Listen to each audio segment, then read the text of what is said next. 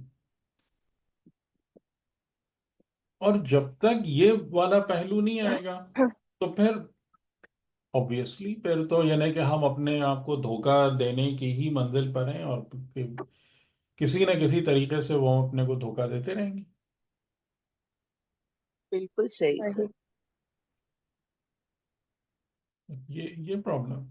تو مراقب، جیسے علماء بہت زیادہ کہتے ہیں نا، مراقب باش، مراقب باش، کہ جب تک خود اپنے آپ پر نگراں نہیں رہو گے اس وقت تک تمہارا کوئی مسئلہ حل نہیں ہوگا. یعنی آپ اس کی لمٹ دیکھیں گے، حضرت یوسف جیسا انسان، یعنی وہ پیغمبر جس کو خدا کہہ رہا ہے انہو من عبادنا المخلصین، خدا ان کو مخلصین کا سرٹیفکیٹ دے رہا ہے، اور وہ اپنے بارے میں کیا کہہ رہے ہیں؟ وما ابرئ نفسی ان النفس لامارۃ بالسوء الا ما رحم ربی. وہ اپنے بارے میں یہ فرما رہے ہیں کہ میں اپنے نفس کو بری نہیں قرار دیتا، یعنی میں اپنے نفس کے بارے میں اس بات کا قائل نہیں ہوں کہ یہ خطا سے بری ہے، کیونکہ نفس کو جہاں تم نے جب یعنی رحمت خدا کے بغیر نفس چھوٹ گیا تو ان النفس لامارۃ بالسوء الا ما رحم ربی، جب یہ رحمت رب کے سائے میں ہے تو سیدھا چلتا ہے، اور جہاں اس سے باہر نکلا تو ان النفس لامارۃ بالسوء. تو ہم اور آپ کس برتے پر یہ سارے شیخیاں بگاڑتے پھرتے ہیں؟ تزکیہ نفس بار بار پھر مطلب on top of the list آتا ہے ظاہر ہے، اس ہر کے بغیر تو مرتبہ. کچھ بھی نہیں ہے، اس کے بغیر تو کچھ بھی نہیں ہے. مطلب میں آپ لوگوں کی مثال دوں آپ کے اس کے کہ بھئی جب تک آپ نے اپنی پتیلی کو دھویا ہی نہیں ہے، آپ نے جس چیز کو پکانا ہے اس کو پاک نہیں کیا ہے، گوشت کو یا اس کو صاف نہیں کیا ہے، تو کھانا کیا پکے گا پھر؟ پک سکتا ہے؟ یا اگر پکے گا بھی تو وہ کیا بنے گا؟ طیب نہیں ہوگا. ہاں، صحیح. یعنی آج صحت کو صحیح کرنے والا ہوگا یا خراب کرنے والا ہوگا؟ ہمیں پتہ ہے کہ اس سے ایسے کھانے اگر ہم کھاتے رہیں جن میں یہ ساری ناپاکیاں اور گندگیاں ملی ہوئی ہوں تو کیا ہوگا؟ وہ اب صحت تباہ کرے گا انسان کی. جی، تو پچھلی دفعہ جہاں پر ہم رکے تھے تو میں نے آپ سے کہا تھا کہ ہم حجت خدا کی حکومت پر اور خلافت پر بات کر رہے تھے، کہ جس کا ایک نمونہ حضرت داؤد اور حضرت سلیمان علیہ السلام کی حکومتیں تھیں. تو وہاں پر میں نے آپ سے کہا تھا کہ اس حکومت کی جو برکتیں ہیں ان برکتوں میں تمام مطلب تمام مخلوقات شامل ہیں. صحیح ہے یہ بات ہے نا آپ کے ذہن میں؟ کہ وہ صرف انسان کی حکومت نہیں ہے، یا وہ اس میں صرف انسان کی فضیلت نہیں ہے، انسان کا بلند ہونا نہیں ہے، بلکہ ہر مخلوق کا بلند ہونا ہے. تو حجت خدا کی یا خلیفہ خدا کی حکومت کی یہ خصوصی برکت ہے. ٹھیک. اور اس میں نے آپ سے کہا تھا کہ 4 مثالیں ہیں جس کو یاد رکھیے گا. وہ 4 مثالیں یاد ہیں جو ان آیتوں میں دی گئی ہیں؟ ایک سر اس میں 2 اینیمل ورڈ کی آپ نے بتائی تھی، ہوں ایک ہوں انسانوں کی اور ایک جن کی. ہوں ایک جن میں سے تھا اور ایک ہاں، یعنی ایک اینیمل ورلڈ میں سے ایک چونٹی اور ہدہد، ہوں اور پھر جن عفریت من الجن، اور پھر ایک انسان جس کا نام نہیں لیا. ٹھیک. تو اب یعنی کہ ہم آج اس کو ان 4 مثالوں کو دیکھ لیتے ہیں. کہ پہلی مثال بیان کر رہے ہیں حتی اذا اتوا علی واد النمل، کہ یعنی جب حتیٰ یہاں تک کہ یعنی اس کا مطلب ہے کہ حضرت سلیمان جو تھے وہ اپنے لشکروں کو جمع کیا انہوں نے، اور وہ کسی ایکسپیڈیشن پر یا کسی اس پر وہ نکلے، یہاں تک کہ وہ آ گئے اعلیٰ واد النمل، ایک ایسی وادی میں کہ جو چونٹیوں کی وادی تھی. یعنی چونٹیوں کی وادی کا مطلب شاید یہی ہو کہ وہ سارا وہ علاقہ جو تھا وہ چونٹیوں سے ہی پر تھا.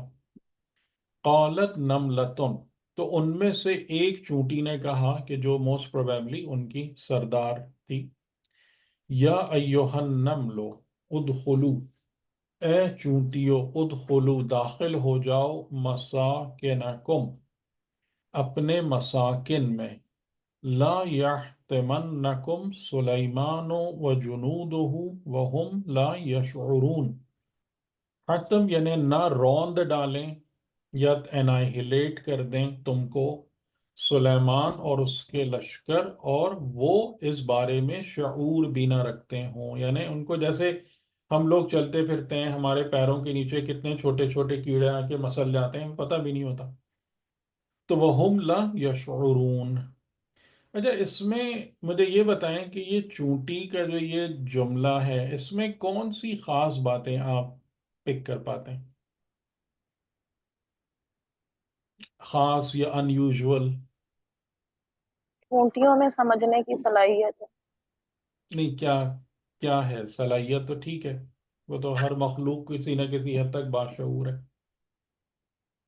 مطلب وہ انسانوں کے بارے میں جان رہی ہے، انسانوں کی نیچر کے بارے میں غالباً، یا یوں کہہ سکتے ہیں کہ حضرت سلیمان کی شخصیت کا معلوم ہے اس کو، چونٹی کو.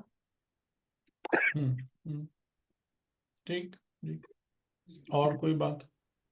اس کو اس بات کا شعور ہے کہ جو انسان کا لشکر آ رہا ہے وہ دیکھیں گے بھی نہیں، اور بغیر دیکھے ان کو ہم نظر بھی نہیں آئیں گے، ہم۔ اور وہ ہمیں ڈھونڈتے ہوئے چلے جائیں گے۔ اچھا دیکھیں، یہاں پر جو ایک دو امیوزنگ باتیں ہیں، ٹھیک ہے، میں آپ کی باتوں سے اختلاف نہیں کر رہا، ایک دو امیوزنگ باتیں کہ جو بعض اوقات آپ نے سنا ہوگا کہ اگر کوئی کہے کہ دس از مائی ہاؤس اور کوئی کہے دس از مائی ہوم، ان دونوں لفظوں میں فرق ہے؟ جی کیا فرق ہے؟ بالکل سر. ہاؤس کو ہم ایک فزیکل کنسٹرکشن کہہ سکتے ہیں، اور ہوم جو ہے وہ مطلب اس فزیکل کنسٹرکشن سمیت اپنے اندر کے جو رہائشی لوگ ہیں ان کی آپس کی بانڈنگ اور ان سب سے مل کر بنتا ہے، تعلقات کی بنیاد پر جی بتائیں، کوئی کیا فرق ہے اچھے ہاؤس تعلق. اور ہوم میں؟ ہوم جو ہے سر وہ تو فزیکل ہے کنسٹرکشن، اور سوری ہاؤس، اور جی ہوم جو ہے وہ مکین اس کے اندر جو ٹھہرے ہیں، وہ جو اس کے فیملی ہے وہ ہے۔ ہاں، تو اصل اگر اسی کو عربی میں ٹرانسلیٹ کرنا چاہیں تو کیا ہوگا؟ ایک کو بیت کہیں گے، اور جی، مسکن ٹھکانہ ہوگا، ہاؤس. مسکن، ہاں، ہاں مسکن ٹھکانہ نہیں ہوگا، مسکن ٹھکانہ نہیں نہیں، سر ہاؤس کہہ لیں، جسے ہم ہاؤس کہہ رہے ہیں. نہیں نہیں، ہاؤس بیت ہوگا۔ بیت ہوگا، مسکن اچھا، جو ہے وہ پھر مسکن ہوم ہو جائے گا. ہوم ہو جائے گا۔ ٹھیک ٹھیک، تو اب اگر کوئی مخلوق اپنے گھر کو مسکن کہے یا مسکن کے حوالے سے پہچانے، وہ ایک ہائر لیول آف انٹیلیجنس ہے یا نہیں ہے؟ ہاں ہے، ٹھیک ہے، نہیں. شعور ہے۔ بات سمجھ میں آ رہی؟ یعنی آپ اگر اپنے گھر کو ہاؤس کی نظر سے دیکھیں، اپنے گھر کو ہوم کی نظر سے دیکھیں، خود آپ ایلیویٹڈ ہیں ایک لحاظ سے، یعنی کہ یہ میرا گھر وہ ہے کہ جہاں پر میری سکونت ہے، جہاں پر میرا سکون ہے، جہاں پر میری فیملی ہے، ٹھیک ہے؟ ہوم اس کو کہتے ہیں، صرف در و دیوار کو نہیں کہتے۔ ہوم جہاں آ کر آپ کو سکون ملتا ہے، جہاں پر آ کر آپ کو پناہ ملتی ہے، جہاں پر آپ اپنی فیملی کے ساتھ یونائٹڈ ہوتے ہیں، ٹھیک ہے؟ درست؟ تو جی یہ جو میں آپ سے کہہ رہا تھا نا کہ جو حجت خدا کی وہ ہے، مطلب اس کے زیر تحت زندگی گزارنا ہے، تو اس میں سب سے پہلا جو بینیفٹ ہوتا ہے وہ کیا ہوتا ہے؟ علم و معرفت کی ایلیویشن، وہ شعور و معرفت بلند ہوتی چلی جاتی ہے۔ لا یحتمنکم سلیمان و جنودہ، اور دوسری وہی بات کہ انہوں نے پہچانا کہ یہ کون ہے، ورنہ چونٹیوں کو کہاں پتہ چلتا ہے کہ یہ کون آ رہا ہے لشکر میں، ٹھیک؟ یعنی وہ جانتے تھے ان کو، سلیمان اور ان کے لشکروں کو، لیکن اس کے ساتھ وَهُمْ لَا يَشْعُرُونَ کیا بتا رہے ہیں کہ اسٹل یہ حیوان ہے.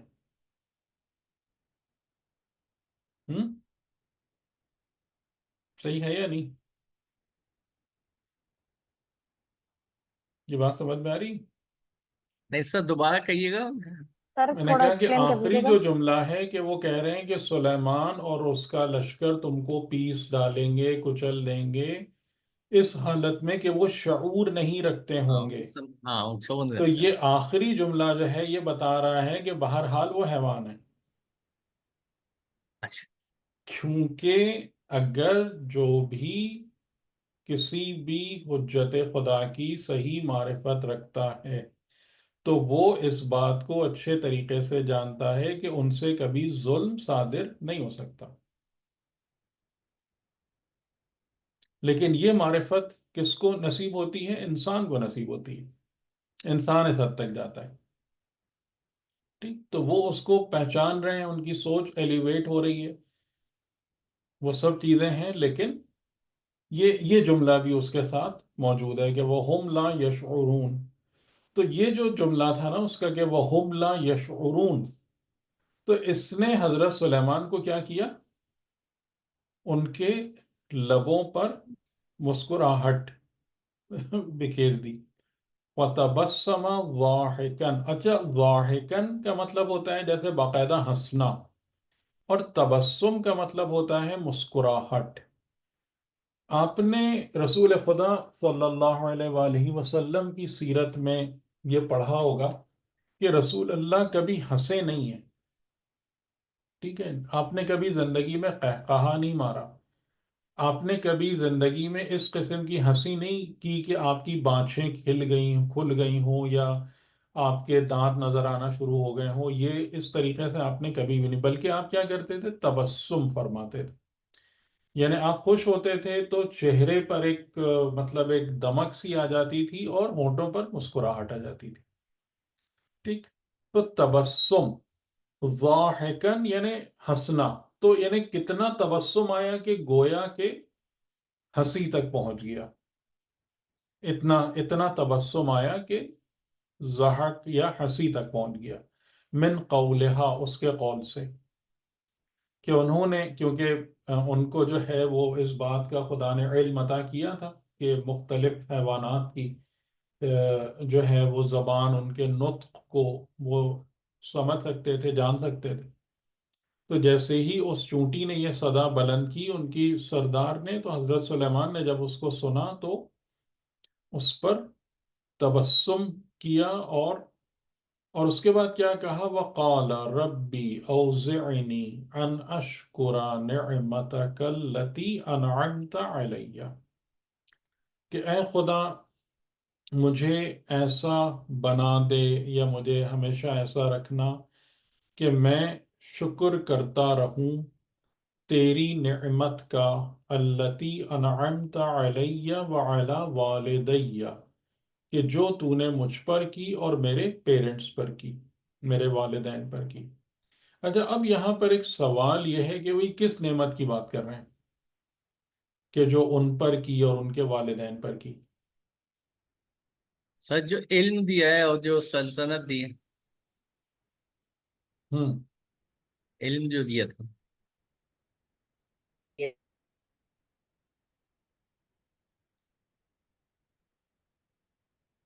جی، کیا کہتے ہیں اس بارے میں؟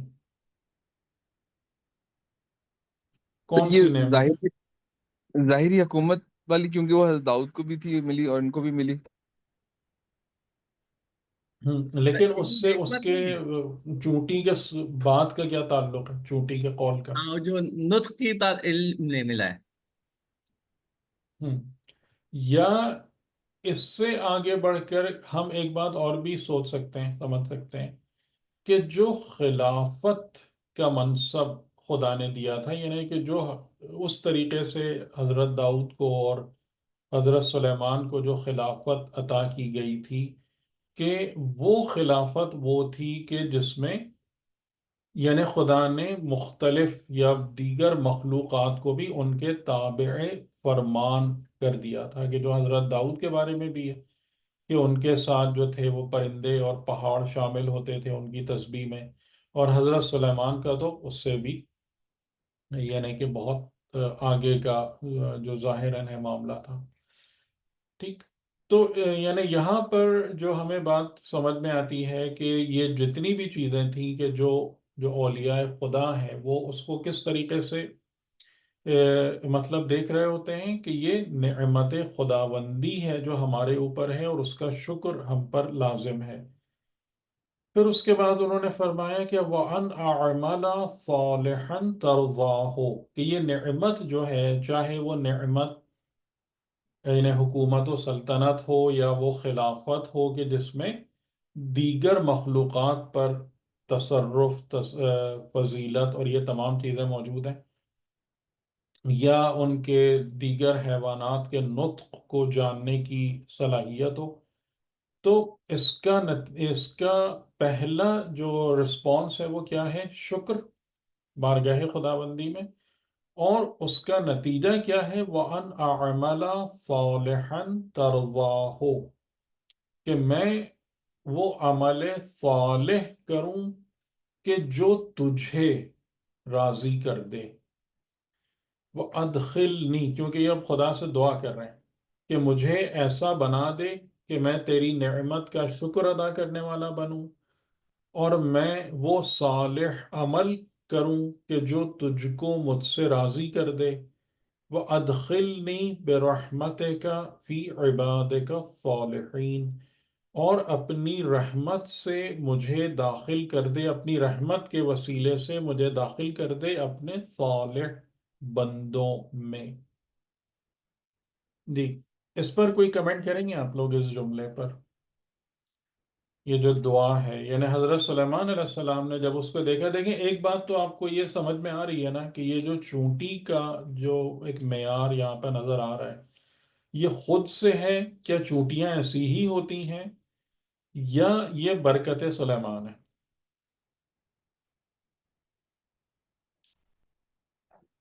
سر یہ حضرت سلیمان کی وجہ سے ہے، کی برکت، ان کی ہم، موجودگی کی برکت کی وجہ سے. ہاں ٹھیک ہے نا. یعنی کہ حیوانات رکھتے ہیں شعور، حیوانات کمیونیکیٹ بھی کرتے ہیں، حیوانات جو ہیں وہ مطلب ان کے اندر بہت ساری چیزیں ہوتی ہیں، لیکن یہ جیسے وہی میں نے آپ کو مثال دیا کہ اپنے گھر کو مسکن قرار دینا، یہ انسان کے لیول کی انٹیلیجنس ہے، ہیومن لیول کی انٹیلیجنس ہے، یہ نارمل. ٹھیک ہے، ورنہ لیکن سر ہم، چونٹیوں کے بارے میں جو ریسرچ ہوئی ہے وہ تو ہے کہ وہ بہت زیادہ سمجھدار ہوتی ہیں، یعنی ان کے بعض چیزیں تو ایسی ہیں کہ جو کہ وہ سب ٹھیک ہے. انسان یعنی وہ یہاں تک وہ دانے کو اگر میں وہ صحیح ہے، لیکن وہ میکینیکل انٹیلیجنس ہے، وہ بلٹ ان انٹیلیجنس ہے، یہ شعور کی انٹیلیجنس کا لیول ہے. تو یہ یعنی کہ جیسے شہد کی مکھی ہے، شہد کی مکھی ایک سے ایک محیر العقول کام کرتی ہے، جو بعض اوقات ہیومن ٹیکنالوجی بھی نہیں کر پاتی، لیکن وہ جو بھی کام کر رہی ہے کیا اس کا شعور کا وہی لیول ہے کہ جو ایک مثال کے طور پر اسٹرکچرل انجینئر یا ایک تھرمل انجینئر جس فہم کے ساتھ اس کام کو کر رہا ہوتا ہے؟ نہیں سر، وہ اس میں ترقی نہیں ہے، کیونکہ انسان کے اندر جو فرق ہے تو وہ یہ ہے کہ وہ بہتر سے بہتر کر سکتا ہے، جبکہ ان ہاں کے اندر جو جانوروں میں اور حیوانات میں وہ ان کو جو جس طرح دے دی گئی وہ اسی سے ہاں آگے نہیں بڑھ ٹھیک ہے نا. پاتے. جی جی. تو اس کا مطلب کیا ہوا کہ جب شعوری انٹیلیجنس، کیونکہ جب آپ کسی شے کو ایک نام دیتے ہیں تو اس کا مطلب یہ ہے کہ آپ اس کے پیچھے موجود پورے کنسپٹ کو سمجھ رہے ہیں. یعنی ہاؤس ورسز ہوم یہ کنسپٹ ہے نا، آپ خود اس بات کو سوچیں، یہ کنسپٹ ہے، یہ کوئی فزیکل چیز تھوڑی ہے کہ دو چیزیں ایک ہی در و دیوار ہے، ایک ہی مکان ہے. لیکن ہمیں اس بات کا شعور ہے کہ یہ مکان اور در و دیوار کب ہاؤس ہوتے ہیں، کب ہوم ہوتے ہیں. تو یہ اس سے بہت اوپر ہے، یعنی یہ اس میکینیکل ایبلٹی سے کہ جس کے ذریعے سے کوئی، یعنی کہ جیسے کوئی حیوان ہے جو بڑا ایک کمپلیکس اپنا گھر بنا لے، ٹھیک ہے، لیکن اس کو مسکن قرار دینا یا بیت قرار دینا یہ ایک بالکل الگ چیز ہے. اس کا تعلق اس شعوری یا کانشیسنس کے لیول سے. تو یعنی کہ شہد کی مکھی کو آپ کہیں کہ جناب تم اپنے شہد کے جو چھتا تمہارا ہے کہ جس میں اتنی ہائی لیول کی انجینئرنگ موجود ہے، ایسے ہی تم کوئی اور اسٹرکچر بنا دو، وہ کچھ بھی نہیں کرتی، وہ کبھی بھی نہیں کرتی ایسا کوئی کام. لیکن کیونکہ انسان جو ہے اس نے ان جزیات کے ذریعے سے کنسپٹس ڈیولپ کر لیے، کلیات تک پہنچ گیا، تو آپ اس کو کہیں گے تو وہ 10,000 قسم کی ویریشن اس میں پیدا کر دے گا. یہ فرق. تو جہاں پر آپ کو کنسپٹ نظر آتا ہے نا، وہاں پر انٹیلیجنس کا لیول اپ ہوتا ہے، not at the level of working only. تو سر یہ اچھا، چونٹی یا جو مثال ابھی آپ شہد کی مکھی کی دے رہے ہیں، وہ تو اپنی مطلب جو چیز ان کے اندر پروگرامڈ ہے آلریڈی اس کے ہاں مطابق کام کر رہی تقریباً یہی کہہ سکتے ہیں ہم. جی ہاں، جی ہاں. یعنی حیوانات اس سے ایسے ہی ہٹ ہیں. نہیں سک رہے وہ. جی لیکن اس سے ہٹ نہیں حیوانات سکتے وہ. حیوانات ایسے ہی ہیں. لیکن اگر کوئی حیوان اس سے اوپر جا کر انسان کے لیول کی انٹیلیجنس شو کرے کہ جس میں کنسپٹس ہیں، جس میں ایک آئیڈیا ہے، جس میں کہ ایک اوپینین ہے، تو پھر ہمیں وہ یہ ایک بات ایکسٹرا سوچنی پڑے لیول. گی نا یہ کہاں سے آ گیا اس کے پاس. جی اس کی ڈیفینیٹلی کوئی ریزن ہے پیچھے. جی آگے چل کے سر حدود کی اس میں بھی ایسے ہی اوپینینز جی نظر جی آتے ہیں اس جی کے. جی جی جی تو وہی میں نے کہا تھا نا کہ یہ تمام مثالیں آپ اسی طرف آپ کو لے جا رہی ہیں. جی. اچھا، اس دعا کے اندر جو ہے نا، یہ جو حضرت سلیمان کی یہ دعا ہے، یہ بڑی بہت خوبصورت جملے ہیں. کہ پہلا تو یہ کہ جب بھی کوئی بھی نعمت آپ سینس کریں تو نمبر 1 کیا ہے، کیا ذمہ داری ہے؟ شکر کریں. اس کا شکر گزار ہو انسان. اور اس کے بعد انسان کے لیے جو مین گول ہے، جیسے ابھی آپ وہ سورہ کہف کی آخری آیت بھی پڑھ رہے تھے، تو اس میں کیا ہے، من کان یرجو لقاء ربہ، تو اس کو کیا کرنا چاہیے؟ رب سے ملاقات کے نہیں امیدوار ہیں. وَلْيَعْمَلْ عمل صالح. عمل صالح. صالح کرنا ہے. عمل عمل صالح. صحیح ٹھیک ہے. صحیح. تو عمل صالح جو ہے وہ لقائے رب کی بنیاد ہے، اس کی مین بنیاد ہے. ریکوائرمنٹ ہے. کہ یعنی کہ اگر انسان کا عمل صالح نہیں ہوگا تو وہ پھر لقائے رب کی امید نہ کرے. تو یہاں بھی وہ یہی فرما رہے ہیں کہ وَأَنْ أَعْمَلَ صَالِحًا تَرْضَاهُ، کہ میں عمل صالح کروں کس لیے، کہ تو مجھ سے راضی ہو جائے. ٹھیک ہے، یعنی رضائے خدا کو حاصل کرنے کے لیے عمل صالح انجام دیا جائے. وَأَدْخِلْنِي بِرَحْمَتِكَ فِي عِبَادِكَ الصَّالِحِينَ، ان دو ٹکڑوں میں کوئی فرق آپ لوگ پک کر سکتے ہیں؟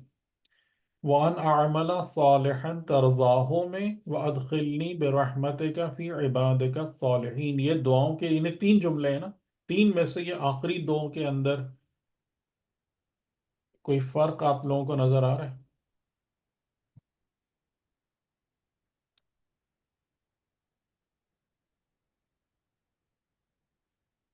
اس کے اندر تو یہ ہے کہ اپنی رحمت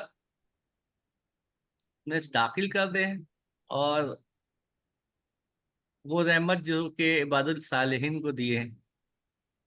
نہیں، عباد اپنے صالح بندوں میں داخل کر دیں داخل اپنی کر دیں رحمت کے کے ساتھ سبب سے. وہاں جی سبب سے.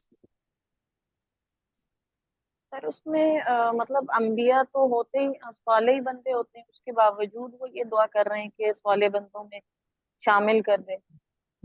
یہ تو وہ تو آپ کو پتہ ہے نا، اس کا جواب تو میں دے چکا ہوں کہ یہ صالحین کون ہیں، یہ وہ ایلیٹ گروپ ہیں، انعمت ایلیٹ علیہم. گروپ ہے. صحیح صحیح. تو یہاں جب صالحین کی بات ہو رہی ہے تو صالحین کا مطلب نیکی کرنے والے نہیں، یہ میں کئی دفعہ بتا چکا ہوں. نہیں وہ جن کی صفت میں صالحین، صالحیت شامل ہے. ہاں جی بالکل.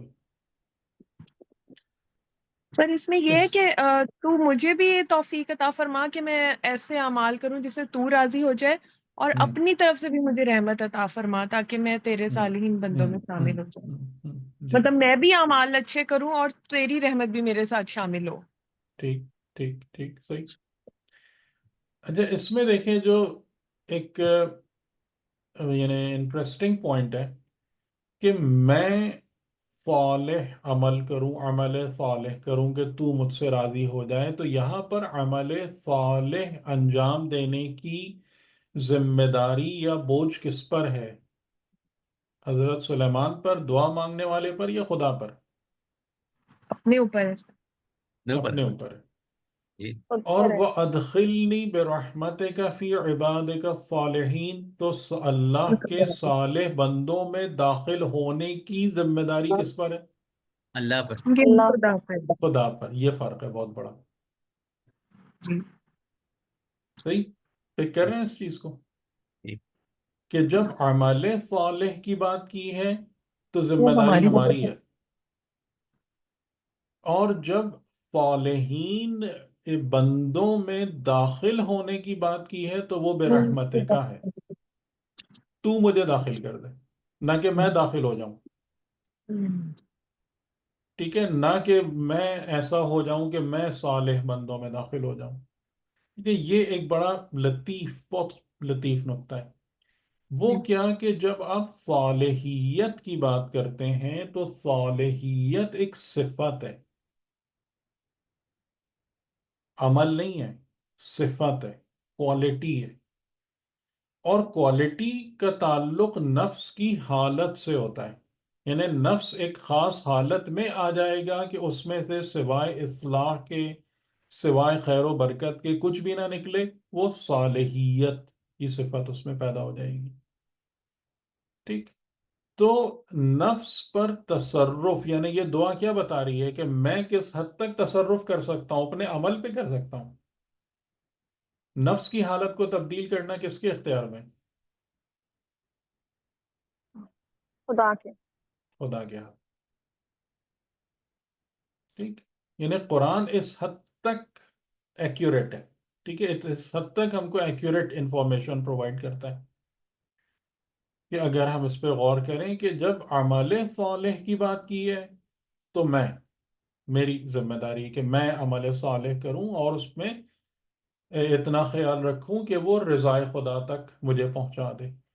اور جب صالحیت کی بات ہے کہ صالحیت عطا ہو جائے، کیونکہ بغیر صالحیت کی صفت عطا ہوئے عبادت صالحین میں شمولیت ممکن ہی نہیں ہے، تو صالحیت کی صفت مل جائے تو وہ پھر خدا کے ہاتھ میں، کیونکہ نفوس میں تبدیلی بغیر اذن خدا یا بغیر مشیت الہی ممکن نہیں ہوتی ہے۔ ٹھیک ہے، بات سمجھ میں آ گئی؟ جی یہ پوائنٹ کلیئر ہو گیا؟ جی سر، یہ ہو گیا۔ جی جی جی سر، سر۔ کلیئر۔ جی ٹھیک ہے، کلیئر۔ اور اس کے لیے جس کا آپ کو جو چیز آپ کو وہ کرنا ہے، بار بار مانگنا ہے، وہ ہے رحمت، کہ ان النفس لامارۃ بالسوء، نفس ہمیشہ امارۃ بالسوء والی حالت میں ہی رہے گا جب تک کہ رحمت خدا شامل حال نہیں ہوتی۔ اور رحمت خدا کب شامل حال ہوگی؟ جب انسان عمل صالح انجام دے گا رضائے خدا کی نیت سے۔ ٹھیک، تو یہ خصوصی رحمت ہے، یہ عمومی رحمت نہیں ہے، یہ رحیمیت ہے، یہ رحمانیت نہیں۔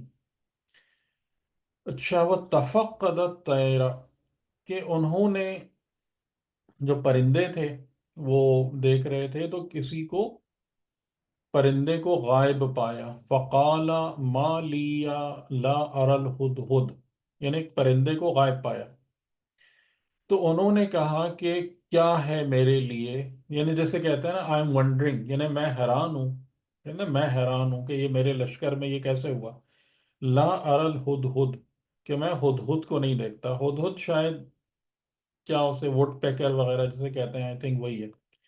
ام کان من الغائبین، یا یہ کہ وہ غائبین میں سے ہو گیا ہے، یعنی کہ مجھے نظر نہیں آ رہا یا واقعی وہ غائب ہے۔ اس کا سادہ ترجمہ جو ہے وہی کہ کیا واقعی وہ غائب ہے، یعنی اس جمعیت میں موجود نہیں ہے، یا میں نہیں دیکھ رہا اس کو، کدھر گیا وہ، میری نظروں سے اوجھل ہوا ہے۔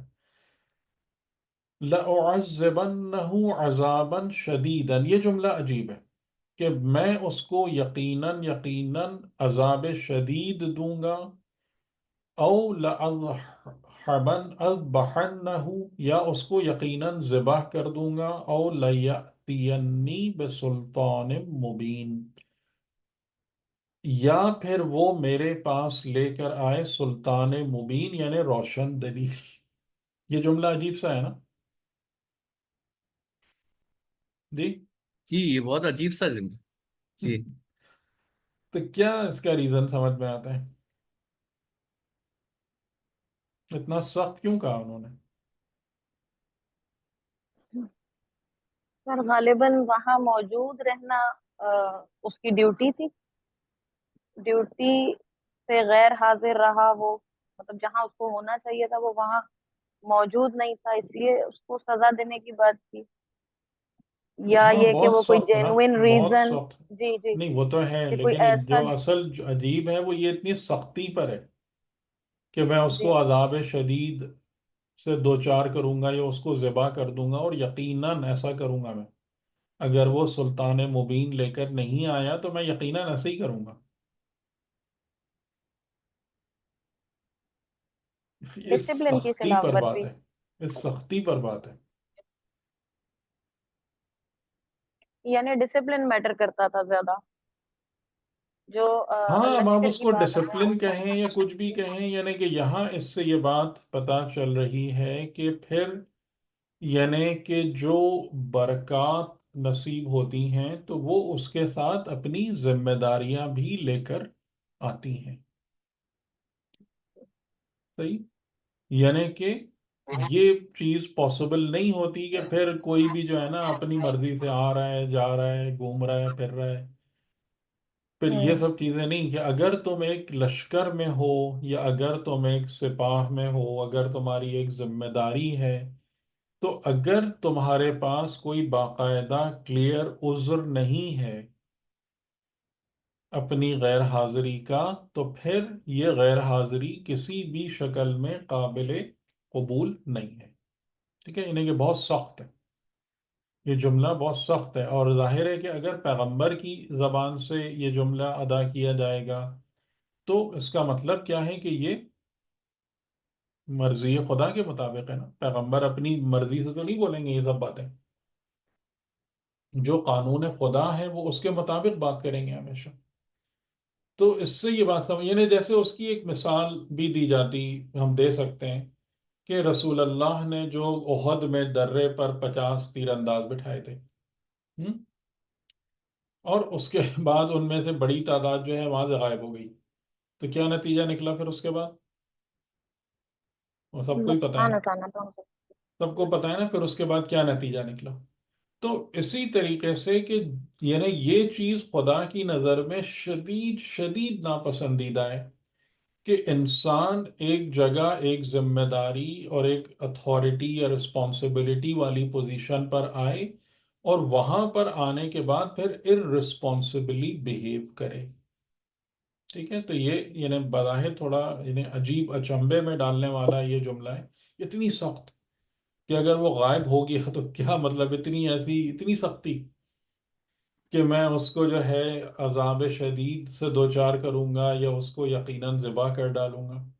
تو لیکن اس میں جو بنیادی طور پر نکتہ ہے وہ یہی ہے کہ جو لوگ اہل ذمہ ہیں ان کے لیے کسی قسم کی بھی سلیکنس الاؤبل نہیں ہے۔ اس میں ایک سوال سر یہ آیا کہ کیا یہ تو جانور ہے، یہ جانور ہی مکلف ہے؟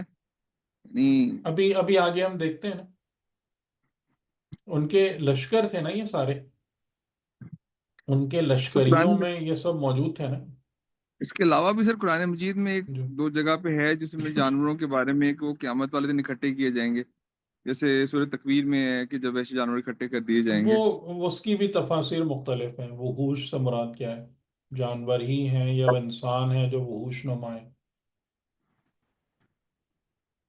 جی دو تین اچھا جگہ پہ سر ایسا لگتا ہے کہ جانوروں کو بھی جو ہے نا قیامت والے دن اکٹھا کیا جائے گا، لیکن وہ ان پہ عذاب ہر ایک وغیرہ کا نہیں تو ہے، مطلب ان جنرل نہیں ہے، ان جنرل نہیں ہے، مخصوص یعنی فار ایگزامپل اصحاب کہف کا کتا یا حضرت صالح کی اونٹنی، اس قسم کے وہ چیزیں، ناٹ ان جنرل۔ لیکن سر سورہ انعام کی ایک آیت نمبر 38 ہے، اس میں یہ ہے کہ زمین میں تمام چلنے والے جانور اور ہوا میں دو پروں سے اڑنے والے سارے پرندے بس تمہاری طرح کی امتیں ہیں، ہم نے اس کتاب وہ میں کسی ٹھیک چیز ہے، کی کمی نہیں چھوڑی، وہ پھر سب مسئلہ اپنے الگ ہے، رب کی طرف جمع کیے جائیں گے۔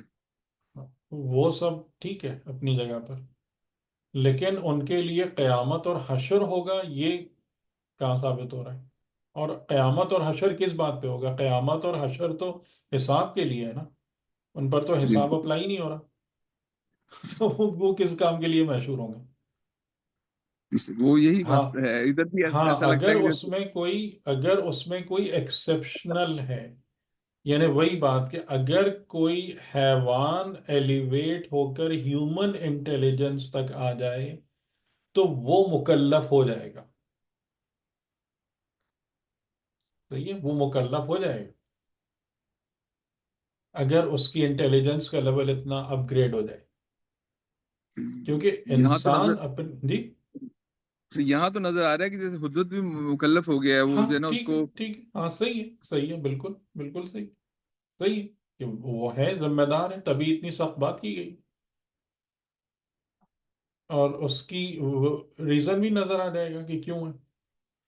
فَمَكَثَ غَيْرَ بَعِيدٍ، تو زیادہ مدت نہیں گزری کہ کیا ہوا، وہ ہدہد آ گیا، اور فَقَالَ أَحَطْتُ بِمَا لَمْ تُحِطْ بِهِ آتے ہی اس نے پہلا جملہ کیا کہا کہ میں نے اس کا احاطہ کر لیا ہے، یعنی میں اس چیز کو، احاطے کا مطلب کیا ہے کہ میں اس چیز کو مکمل طریقے سے جان چکا ہوں، بما لم تحط بہی، جس کا احاطہ آپ نے نہیں کیا، یعنی جو آپ کے علم کے احاطے سے باہر ہے۔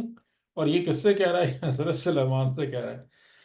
تو وہی میں نے کہا کہ جیسے چونٹی کا بھی، کہ بہرحال وہ کیا ہے، یعنی اب یہ والے جو لیول آف انٹیلیجنس ہے یہ ہیومن لیول میں کیا ہے، یہ جیسے ایک انسان ہوتا ہے نا کہ وہ اس کو اگر کوئی چیز پتہ چل جاتی ہے تو وہ اسی طریقے سے کیا سوچتا ہے کہ یہ بس مجھے معلوم ہے نا، یہ کسی اور کو نہیں معلوم،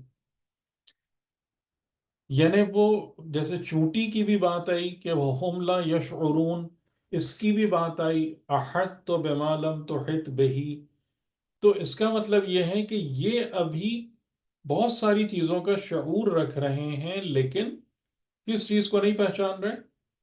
اس مقام پیغمبری کو نہیں پہچان رہے جب ولایت ہو۔ یا دوسرا احتمال یہ ہو سکتا ہے کہ وہ جو حضرت سلیمان کہہ رہے تھے کہ سلطان مبین نہیں لائے گا تو سخت عذاب سے دوچار ہوگا، تو ہو سکتا ہے کہ سب سے پہلے ڈر کے مارے اس نے یہ بات کہہ دی ہو کہ تاکہ اس کی جان بخشی ہو جائے، کیونکہ حضرت سلیمان اگر یہ بات کہہ رہے ہیں کہ عذاب دوں گا تو یہ یوں ہی تو نہیں کہہ رہے، بلکہ انہوں نے اپنے جتنے بھی لشکر والے ہوں گے ان کو کلیریفائی کیا ہوگا کہ اگر تم نے غیر ذمہ دارانہ رویے کا یا سلیکنس کا مظاہرہ کیا تو تمہیں سخت پنشمنٹ ملے گی، تو وہ اس ڈر خوف کے ساتھ آیا ہوگا کہ میں اتنے عرصے اتنی دیر غائب رہا تو پھر میں مشکل میں پڑ جاؤں گا۔ تو یہ دو میں سے کوئی ایک وجہ ہو سکتی ہے کہ یعنی جیسے وہی کہ چونٹی نے بھی جس بات کا مظاہرہ کیا کہ ان کو شعور نہ ہو اور وہ بے شعوری میں رون ڈالیں، تو اسی طریقے سے کیونکہ اس کو ایک بالکل ایک نئی خبر ملی کہ جو ان کے علاقے کی نہیں تھی، ان کے ڈومین میں نہیں تھی، تو وہ یہ سمجھ رہا تھا کہ یہ میں خبر لے کر آ رہا ہوں اور اس کی انہیں ان کا کوئی پتہ نہیں ہے ان کو، ٹھیک، یا اس نے اپنی جان بچانے کے لیے کہ میں بہت اہم خبر جو ہے نا لینے گیا ہوا تھا اور وہ میں آپ تک پہنچا رہا ہوں۔ وَجِئْتُكَ مِنْ سَبَإٍ بِنَبَإٍ یقین، اور میں لایا ہوں آپ کے پاس سبا سے، سبا یعنی وہ جگہ یا وہ ملک، وہ علاقہ، اور یہ علاقہ کہاں ہے سبا کا؟ یہ ہے یمن کا جو ایریا ہے، یہ سبا۔ بِنَبَإٍ، نبا کس کو کہتے ہیں؟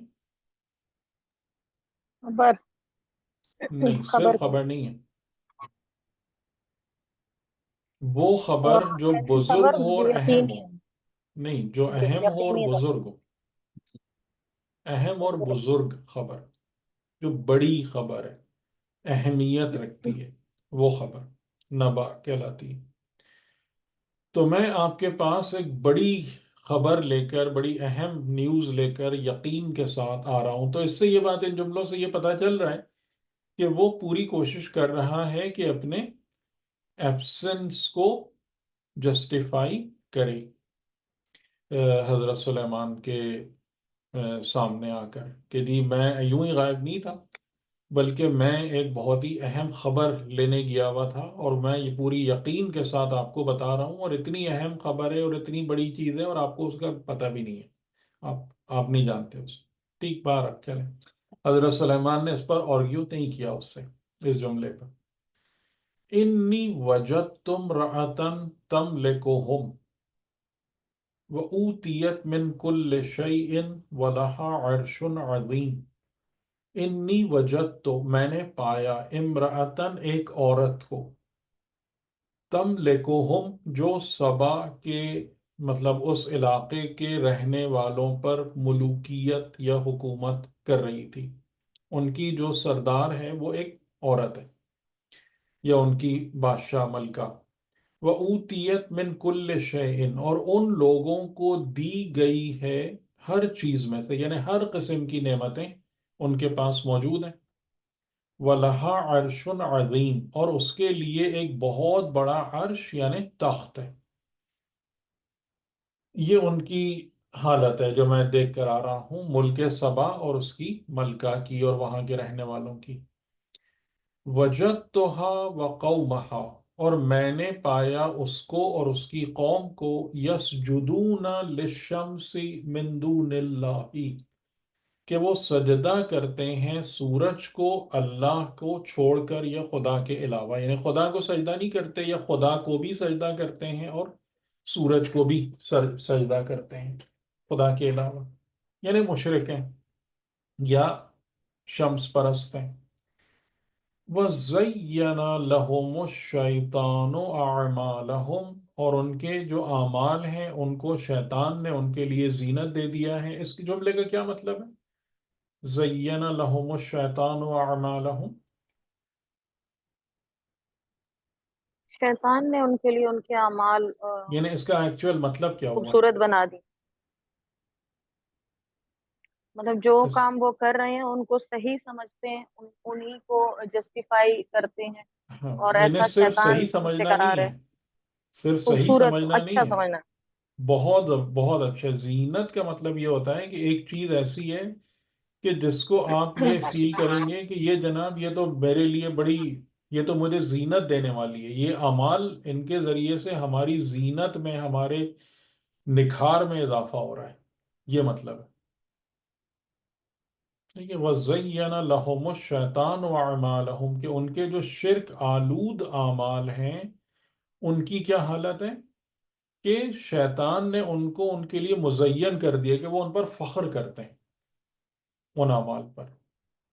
وَصَدَّهُمْ عَنِ السَّبِيلِ، اور اس کے ذریعے سے شیطان نے ان کو روک دیا ہے رستے پر پہنچنے سے. یہ والی بات بھی سمجھ میں آ رہی؟ اس جملے پر بھی کمنٹ اگر آپ میں سے کوئی کریں تو بہت اچھا ہو. کہ پس ان کو روک دیا ہے رستے سے، دور کر دیا ہے رستے سے. ان دو جملوں مطلب کا سر آپس جب میں کیا ربط ہے؟ ان کو جب اپنے اعمال خوبصورت لگ رہے ہیں، تو مطلب شیطان نے ایسا کیا ترکیب کہ ان کو اپنے اعمال کو وہ خوبصورت سمجھ رہے ہیں، اچھا سمجھ رہے ہیں، تو اس کا مطلب ہے کہ وہ جو اللہ کا راستہ، توحید کا راستہ ہے، اس سے ان کے ان اعمال نے ان کو روک دیا ہے. یعنی کیا مطلب ہوا؟ مطلب جب وہ جی ایک چیز کو صحیح سمجھ رہے ہیں، خوبصورت سمجھ رہے ہیں، تو obviously پھر اس کو تبدیلی نہیں چاہ رہے اس میں کوئی.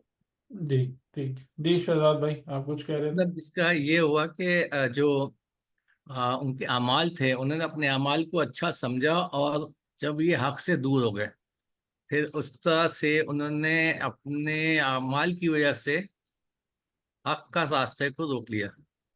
دیکھیں، شیطان کا جو بنیادی کام ہوتا ہے نا، ہاں وہ وہ یہ تو ہے ہی. ہوتا ہے جی کہ جی ہدف سے بتاؤں. ہاں، کہ شیطان جو ہے وہ فقط انسان سے غلط کام نہیں کراتا، بلکہ شیطان انسان کو اس جگہ تک پہنچاتا ہے کہ انسان نہ یعنی اس کے بعد اگلی منزل، یعنی پہلی منزل ہے شیطان کی کہ انسان سے غلط عمل کرائے، دوسری منزل ہے کہ انسان اپنے غلط عمل کو صحیح سمجھنا شروع کر دے، اور تیسری منزل یہ ہے کہ اس پر انسان فخر کرنا شروع کر دے، یعنی زینا لہم، اور چوتھی منزل یہ ہے کہ ان غلط کاموں کو دوسروں کو پریچ کرے، تبلیغ کرے کہ یہ اتنے درست ہیں کہ آؤ تم بھی میرے ساتھ شامل ہو اس میں. ٹھیک ہے، یہ اسٹیجز ہیں کہ جن کے ذریعے سے شیطان کسی قوم کو گمراہی میں ڈالتا ہے اور انہیں الٹیمیٹلی تباہی تک پہنچا دیتا ہے. تو وہ والی بات بالکل درست ہے کہ اگر، یعنی جو میں آپ سے پہلے بھی آج کہہ رہا تھا کہ جب تک آپ یہ شعور نہیں پیدا کریں گے، جب تک آپ کے اندر یہ احساس نہیں ہوگا کہ میں غلط ہوں، تو ہم صحیح رستے پر آنے کی تمنا کیسے کریں گے؟ ٹھیک ہے، تو سبیل سے کیوں رک گئے؟ اس لیے کہ اگر وہ اپنے اعمال پر فخر محسوس کر رہے ہیں، اپنے اعمال سے ہی سمجھ رہے ہیں کہ ہم کو زینت مل رہی ہے، تو وہ اس سبیل خدا کی طرف مڑ کے دیکھیں گے بھی نہیں. صحیح. ٹھیک، تو سر جی سورہ کہف کی وہ جو 104 نمبر آیت ہے جو آپ نے پہلے بھی ایک دفعہ بتائی تھی، اس میں کہ جن کی صحیح دنیاوی زندگی میں لا حاصل رہی کہ جب کہ وہ سمجھے بیٹھے ہیں کہ وہ درست کام کر رہے ہیں. تو جی مسئلہ یہی ہے کہ وہ معرفت کی کمی کی وجہ سے پرابلم ہے. وہ اپنے یہ کام کو جو ہے نا وہ اپنے کام کو صحیح یہ سمجھے صرف بیٹھے ہیں. معرفت کی کمی نہیں ہے، یہ میں بتا دوں، یہ صرف معرفت کی کمی نہیں ہے، یہ وہی تزکیے والے مسائل ہیں. یعنی آپ اس چیز پر غور کریں کہ ہم بہت ساری چیزیں جو ہیں ان کو غلط کو صحیح کیوں مان رہے ہوتے ہیں؟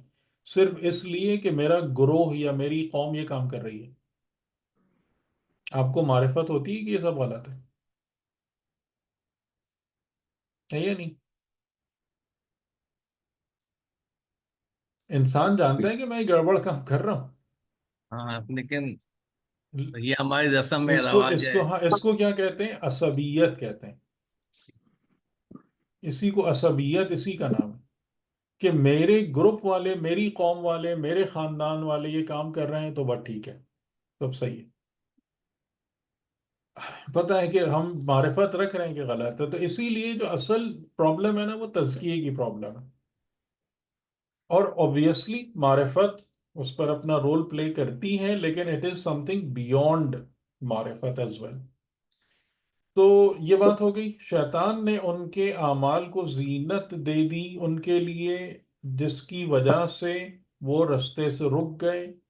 ظاہر ہے وہ رستے سے رک گئے کا مطلب ہے کہ وہ رستے کی طرف دیکھیں گے بھی نہیں سر جب ان لیکن کے اپنے ان کے پاس سر کوئی مطلب ہدایت آ چکی تھی یا جس سے وہ بھٹکے تھے، یا وہ مطلب بھٹکیں گے تو اس وقت نا جب کوئی ہدایت مل گئی ہوگی، ورنہ اندرونی ہدایت کے تحت تو آپ اس طرح بھٹک ہی سکتے ہیں.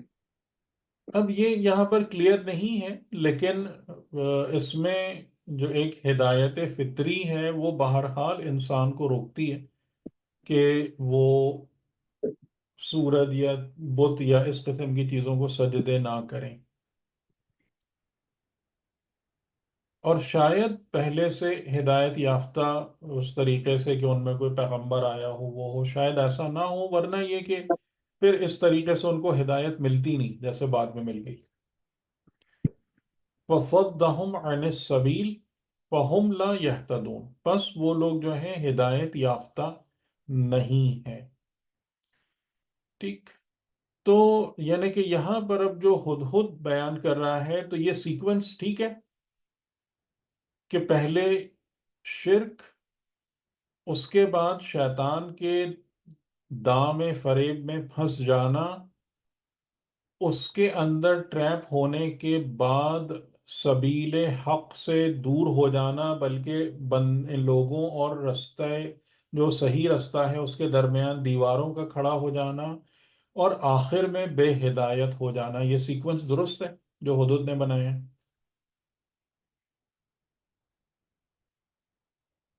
یعنی ایسے ہی ہوتا ہے، گمراہی ایسے ہی آتی ہے. جی تقریباً ایسی طرح سے ہے کہ پہلے وہ مشرک ہوا، پھر اس کو جیسے ابھی آپ نے بتایا کہ پہلے وہ شرک پر گیا، پھر اس نے اس کے اعمال کو خوشنما بنا دیا اس کے لیے، ہاں، یعنی پھر جب شرک ultimately پر گیا تب شیطان کے تیروں کی زد پر آیا، یہ آ بات گیا، ذہن میں پھر رکھیے گا. شیطان کے پاس آ گیا، ہاں، پھر یعنی شیطان شیطان کو اپرچونٹی مل گئی اس پر جی اٹیک کرنے کی، جی بالکل شرک بالکل کی وجہ سے. جی بالکل. جی. لیکن سر جیسے یہ جملے حدود کہہ رہا ہے، یہ تو کوئی انبیاء کے جملے لگتے ہیں، اتنی یعنی اس اتنی کو چھوڑیں، ابھی چھوڑیں. بات ابھی یہ ہے کہ یہ اتنی ہمیں باریکی سے. بات سمجھ میں آ رہی ہے کہ نہیں آ رہی؟ یہ نقطہ جی ہماری سر، ہدایت کا نقطہ ہے یا نہیں ہے؟ جی جی وہ ہے یا سر، اس کے ایسا اندر کوئی پرابلم ہے؟ نہیں ہے تو ٹھیک صحیح ہے، ایسے ہی ہے. ٹھیک ہے. یہ اچھا، اور ایسے پھر ہی وہ یہ کہ جی نہیں، میں کہہ رہا ہوں ایسے ہی اس میں ایک وہ پیٹرن بھی آتا ہے نا، جیسے قوم عاد کے بارے میں بھی ذکر ہے کہ بصیرت قوم تھی، لیکن شیطان نے مزین کر دیے ان کے اعمال ان کے لیے، اور انہوں نے سبیل چھوڑ دی، یعنی کہ حیات دنیا سے مطمئن ہو گئے. اور جب انسان حیات دنیا سے مطمئن ہو جائے تو پھر وہ آخرت کی سبیل جو ہے وہ چھوڑ دیتا ہے اپنی، یعنی آگے کا جو رستہ ہے وہ چھوڑ دیتا ہے. اور اس قوم میں خصوصاً آگے جیسے ان کی مشاورت، ان کی کاؤنسل، تو اس سے نظر یہ آتا ہے کہ سمجھ یہ آتا ہے کہ یہ بڑی آرڈرڈ اور مطلب جس کو کہتے ہیں نا بالکل. سوشل جسٹس والی اور بڑی اچھی ویسی قوم نہیں، کوئی ظالم یا بری قوم نہیں بتائی گئی ہے. لیکن یہ کہ انہوں نے ساری چیزوں کو، اپنے آرڈر کو، اپنے ڈسپلن کو، اپنی اچھائیوں کو دنیا کی حیات کے لیے مرکوز کر لیا اور اپنا رستہ چھوڑ دیا. یعنی اسی وجہ سے ہدایت ملتی ہے، انشاءاللہ اس کو بھی ہم دیکھیں گے. تو یہ بات ٹھیک ہے، یہ جو ہدہد بنا رہا ہے پوری ترتیب، یہ درست ہے نا، کہ سب سے پہلے لوگ شرک میں مبتلا ہوتے ہیں، شرک میں مبتلا ہوتے ہیں تو شیطان کا شکار بنتے ہیں، شیطان کا شکار بنتے ہیں تو راہ حق اور ان کے درمیان دیواریں آ جاتی ہیں، اور نتیجتاً وہ گمراہ اور بے ہدایت ہو جاتے ہیں. ٹھیک، صحیح، اس میں کوئی اشکال تو نہیں؟ نہیں. ٹھیک. جی اچھا، نہیں صحیح ہے. اب وہ اس کے بعد اللہ جو ہے یہ ان لا ہے. ٹھیک ہے، ان لا، کہ وہ نہیں، یسجدو للہ الذی، وہ نہیں سجدہ کرتے اس اللہ کو، یخرج الخبء فی السماوات والارض، کہ جو آسمانوں اور زمین میں چھپی ہوئی چیزوں کا باہر لانے والا ہے. وَيَعْلَمُ، اور علم رکھتا ہے، مَا تُخْفُونَ وَمَا تُعْلِنُونَ، جو تم مخفی کرتے ہو، جو تم اعلانیہ شو کرتے ہو. اللہ لا الہ الا ہوا رب العرش العظیم. ٹھیک ہے، اب وہ والی بات آئی کہ اب یہ کیا سارے ہدہد ایسے ہی ہوتے ہیں یا یہ برکت سلیمان ہے؟ نہیں، حجت خدا کی برکت سے ہی ہے یہ سارا. ہم؟ اور اگر یہاں سے دیکھیں ہمارے سامنے ایک اور بات بھی آ رہی ہے کہ اگر کوئی بھی حجت خدا کی ولایت میں جاتا ہے تو اس کی کیا چیز بلند ہوتی ہے؟ شعور بلند. کون سا شعور؟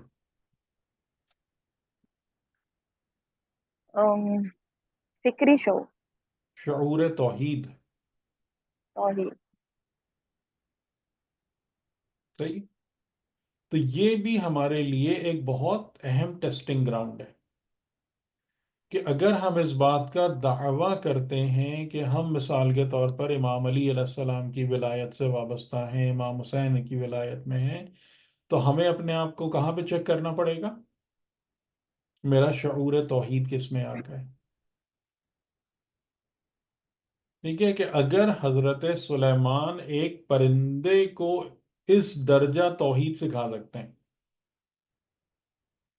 اس درجے پر اس کو موحد بنا سکتے ہیں کہ وہ اس طریقے سے بات کرے، یعنی کہ یہ وہ انداز ہے کہ جو ہم اپنے آپ کو مومن کہتے ہیں، ہم اس طریقے سے بات نہیں کر سکتے. صحیح ہے یا نہیں؟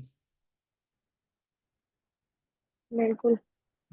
ہم اس انداز سے بات نہیں بالکل کر اوپر سکتے ہے.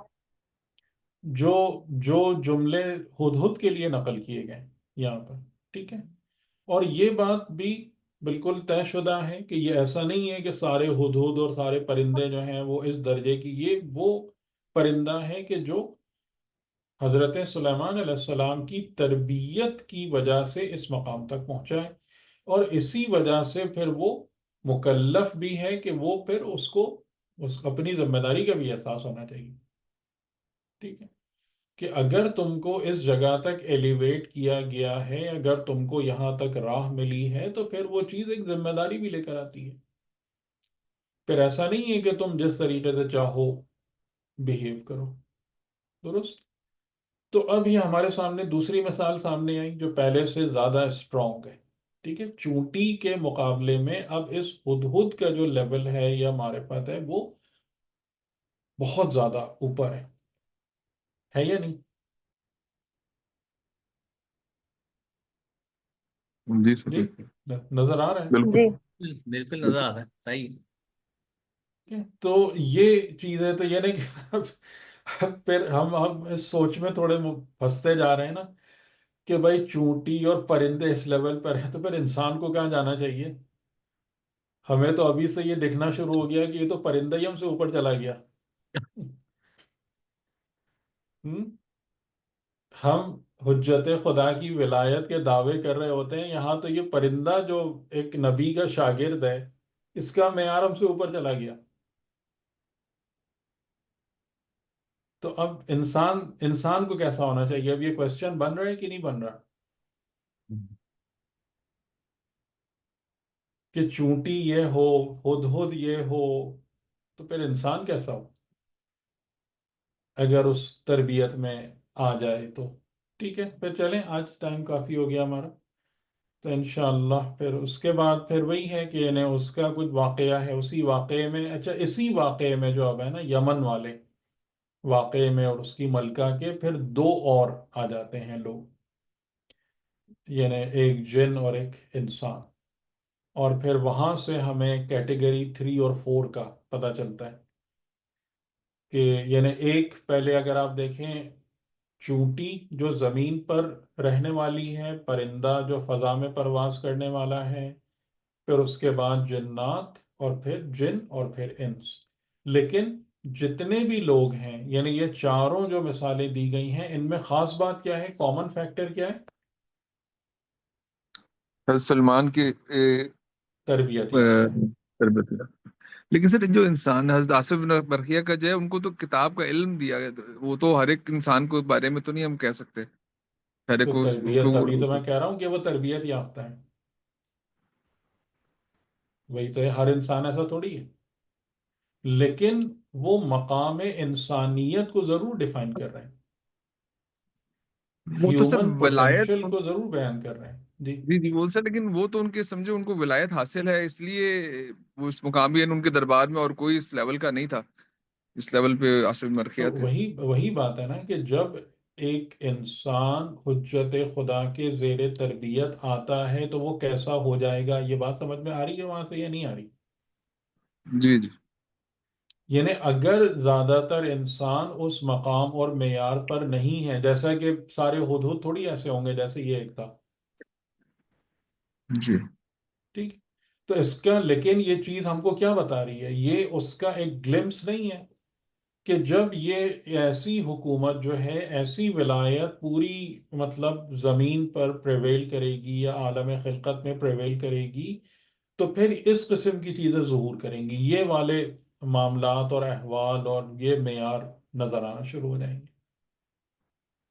یہ بات تو جی سمجھ میں سر. آ رہی ہے نا؟ جی. جی جی اور ظاہر سی بات ہے کہ اگر اس وقت اکثریت ایسی ہو جاتی تو یہ حکومت ختم ہی کیوں ہوتی. جی صحیح. تو لیکن یہاں سے ہم کو یہ بات واضح طور سے سمجھ میں آ رہی ہے کہ یہ معاملہ کیا ہے، کہ جو خلافت الہیہ ہے وہ کیسی ہوتی ہے اور کیسی ہوگی.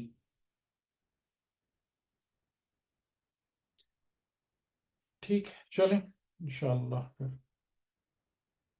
اگلی دفعہ. جزاک تو اللہ خیر. صحیح ہے، تو کوشش یہ کیا کریں کہ یہ جو بھی ہم نے بات کی ہے تو اس پر اگر سوالات یا اس پر نوٹس بنا لیں اور اس کو ہم ڈسکس کر لیا کریں اگلے اس میں، کیونکہ ہم پھر وہ سوالات ڈسکس کر رہے ہوتے ہیں جو ہمارے اس سے پچھلے درس سے ریلیٹ کم ہوتے ہیں. تو یعنی میرا ابھی تو مین انٹرسٹ یہی ہے کہ جو تفسیر ہم پڑھ رہے ہیں نا یہ بہت اچھے طریقے سے کنسولیڈیٹ ہو جائے، ابزورب ہو جائے، کیونکہ آپ لوگ انشاءاللہ اس بات کو محسوس کریں گے کہ اس میں اتنے سارے مطلب معارف ہیں، اتنے حقائق پنہا ہیں کہ جو ہماری ہدایت کے لیے بہت کافی بھی ہیں اور بہت اہم بھی ہیں. تو انشاءاللہ ٹھیک ہے، چلیں فی امان اللہ، خدا حافظ. جزاک اللہ صاحب، اللہ شکریہ. جزاک اللہ جزاک سر. اللہ خیر.